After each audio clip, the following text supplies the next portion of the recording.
Hello बच्चों, कैसे हैं आप? उम्मीद करती हूँ आप बढ़िया और एकदम मज़े में होंगे, खुश होंगे और लाइफ को एंजॉय कर रहे होंगे। बिल्कुल खुश रहिए, स्वस्थ रहिए, मस्त रहिए, यही तो ज़िंदगी है। देखिए, जब हम खुश होते हैं ना तो कार्य भी निपुणता से करते हैं। तो चलिए रहते हैं खुश और पढ़ते हैं अपने अध्याय को। हम पढ़ने वाले हैं कारक यानी कि केस के बारे में। देखिए, कारक वह व्याकरणिक कड़ी है जिसके माध्यम से वाक्य में प्रयुक्त संज्ञा या सर्वनाम से वाक्यों में आई क्रिया का संबंध जुड़ता है। जैसे कि राम ने धनुष उठाया, खिलाड़ी मैदान से लौट रहे हैं, चिड़िया पेड़ पर चींची कर रही है और अध्यापिका बच्चों को पढ़ा रही है। तो इन वाक्यों में ने, से, पर और को शब्द राम, मैदान, पेड़ और बच्चों संज्ञा शब्दों का अन्य शब्दों के साथ संबंध बताने का कार्य कर रहे हैं और अर्थ को पूरी तरह से स्पष्ट कर रहे हैं। इन्हें ही कारक कहते हैं। अर्थात हम कह सकते हैं कि संज्ञा या सर्वनाम के जिस रूप से उसका संबंध वाक्य के अन्य शब्दों तथा क्रियापदों के साथ प्रकट होता है उसे कारक कहते हैं। कारक के भेद एवं पहचान चिन्ह ये जान लेते हैं। देखिए, हिंदी में कारक के 8 भेद होते हैं। कारक या परसक में विभक्ति के अनुसार चिन्हों का प्रयोग किया जाता है। ये चिन्ह ही कारक की पहचान होते हैं। सबसे पहला कारक होता है कर्ता, इसका चिन्ह है ने, क्रिया को करने वाला। दूसरा होता है कर्म, इसका विभक्ति चिन्ह को है, जिस पर क्रिया का फल पड़े। तीसरा होता है करण कारक, इसका विभक्ति है से के द्वारा, अर्थात वह साधन जिससे क्रिया संपन्न होगी। चौथा संप्रदान कारक, इसकी विभक्ति है के लिए को से, अर्थात जिसके हित के लिए क्रिया हो। पांचवा अपदान कारक, अर्थात इसकी विभक्ति है से अलग होने में, अर्थात जिससे अलग होने का भाव प्रकट हो। छठा संबंध कारक, विभक्ति है काके की, रारेरी, नानेनी, अर्थात क्रिया के अतिरिक्त अन्य पदों से संबंध बताने वाला होता है ये कारक। सातवां अधिकरण कारक, इसकी विभक्ति है में पर, अर्थात क्रिया करने का स्थान इसमें पता लगता है। आठवां संबोधन कारक, इसकी विभक्ति है हे, अरे आदि, अर्थात जिस संज्ञा को संबोधित किया जाता है वहां पर संबोधन कारक होता है। तो आइए एक एक करके इनके बारे में जानकारी ले लेते हैं। सबसे पढ़ेंगे हम कर्ता कारक के बारे में। तो कर्ता कारक यानी कि क्रिया करने वाले को कर्ता कहते हैं, अर्थात संज्ञा अथवा सर्वनाम के जिस रूप से काम करने वाले का बोध होता है उसे कर्ता कारक कहते हैं। जैसे राधा ने नृत्य किया, इस वाक्य में नृत्य करने का कार्य राधा ने किया है, अतः राधा कर्ता है। राधा के साथ कर्ता कारक की ने विभक्ति का प्रयोग हुआ है।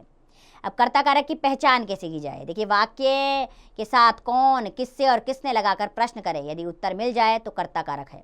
जैसे माता जी खाना बना रही है, कौन खाना बना रही हैं? उत्तर माता जी। दूसरा आता है कर्म कारक, क्रिया के कार्य का फल जिस शब्द पर पड़ता है उसे कर्म कारक कहते हैं। जैसे बाबा ने घोड़े को सहलाया, रोहन ने अपने जूतों को चमकाया। इन वाक्यों में सहलाने और चमकाने की क्रिया का प्रभाव घोड़े और जूतों पर पड़ रहा है, अतः ये कर्म कारक है। अब कर्म कारक की पहचान कैसे करें?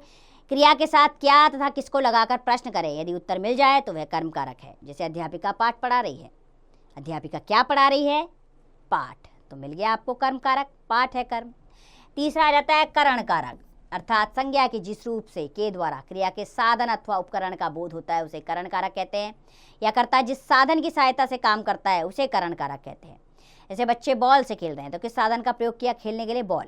अध्यापिका लाल कलम से कॉपी चेक कर रही है, अध्यापिका जो है कॉपी चेक करने के लिए कौन सी कलम प्रयोग कर रही है? लाल कलम। तो यहाँ पर उन्होंने साधन का प्रयोग किया है, अतः ये करण कारक है। इनका चिन्ह से है, कभी कभी से के स्थान पर से द्वारा का भी प्रयोग किया जाता है।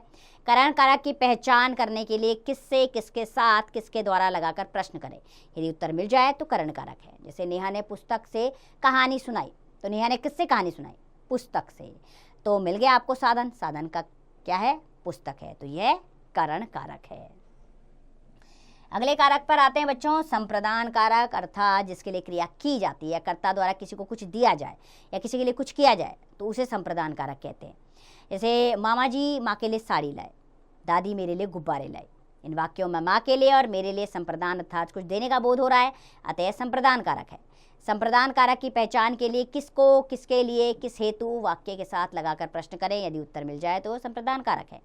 जैसे राष्ट्रपति ने अनाथों के लिए अनाथ आश्रम बनवाए, तो राष्ट्रपति ने किसके लिए अनाथ आश्रम बनवाए?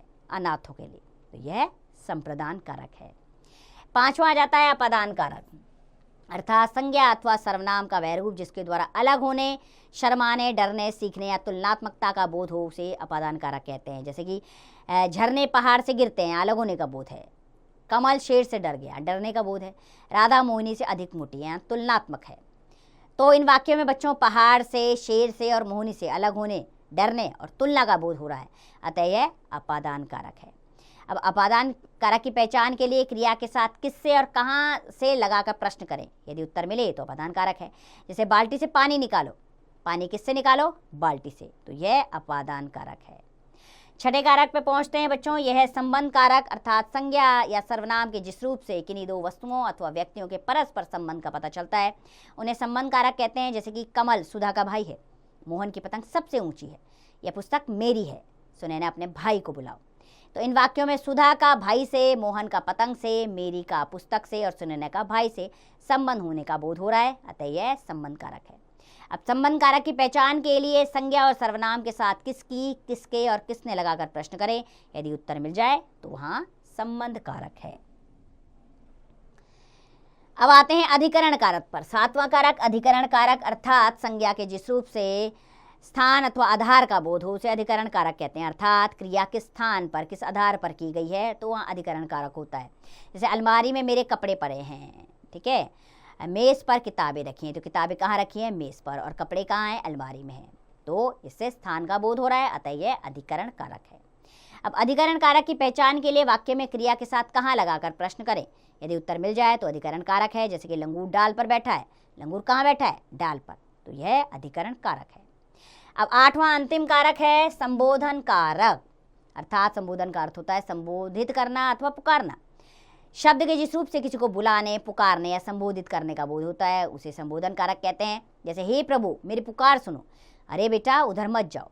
इन वाक्यों में हे प्रभु, अरे बेटा शब्दों का प्रयोग भगवान और बच्चों को पुकारने के लिए किया गया है, अतः यह संबोधन कारक है।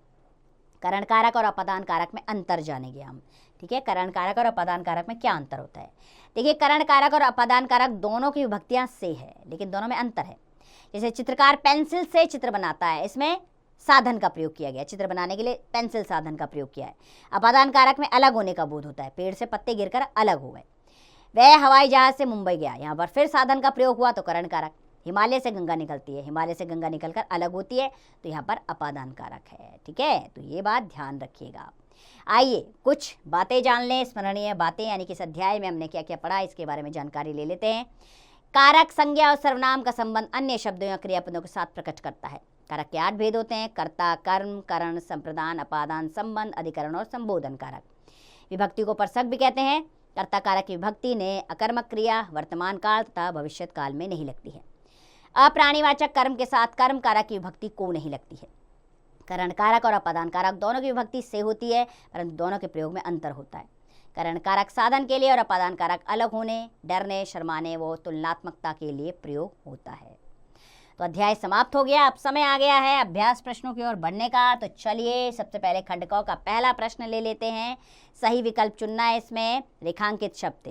राधा ने बांसुरी ले ली, ये कौन सा कारक है? राधा ने। कर्ता कारक, कर्म कारक, अधिकरण कारक, तो यह कर्ता कारक। कर्ता ने विभक्ति किसकी है? कर्ता कारक की। तो लीजिए इस पे चिन्ह लगा देंगे हम, ठीक है। इस प्रकार मैंने सही विकल्प चुन लिया। बाकी के वाक्य पढ़कर आप भी स्वयं सही विकल्प चुनकर लिखिए। हम आते हैं दूसरे प्रश्न पर। इसमें क्या करना है? रिक्त स्थानों की पूर्ति उचित परसक से करनी है, सही विभक्ति लगानी है। इसमें बच्चे बस डैश विद्यालय जाते हैं। बच्चे बस पर विद्यालय जाते हैं कि मैं विद्यालय जाते हैं? बच्चे बस पर विद्यालय जाते हैं, ठीक है। बस पर विद्यालय जाते हैं, स्थान का बोध हो रहा है इसमें, ठीक है। और बाकी के रिक्त स्थान भी इसी प्रकार भरिएगा आप। खंड ख के पहले प्रश्न पर आ जाते हैं हम। निम्नलिखित परसक कारक चिन्हों का प्रयोग करते हुए वाक्य बनाइए, ठीक है। ने का वाक्य बनाइए। राम ने पेंसिल का प्रयोग किया है। तो इस प्रकार मैंने वाक्य बना दिया। बाकी के परसक चिन्हों का प्रयोग कीजिए आप वाक्य बनाते हुए। तो स्वयं वाक्य बनाइएगा इनका। आइए दूसरे प्रश्न पर आ जाते हैं। यहाँ पर लिखित में उत्तर देना है आपने। कारक किसे कहते हैं? कारक वे परसक चिन्ह होते हैं जो दो शब्दों या दो वाक्यों का आपस में संबंध बताने का कार्य करते हैं, यानी कि उनको आपस में जोड़ने का कार्य करते हैं, ठीक है। इस प्रकार बाकी के प्रश्नों के उत्तर भी आप स्वयं दीजिएगा और इसका अभ्यास करते रहिएगा ताकि लेखन अच्छा हो और भाषा में पकड़ मजबूत हो। तो खुश रहिए, स्वस्थ रहिए, मस्त रहिए और इसका अभ्यास करते रहिए।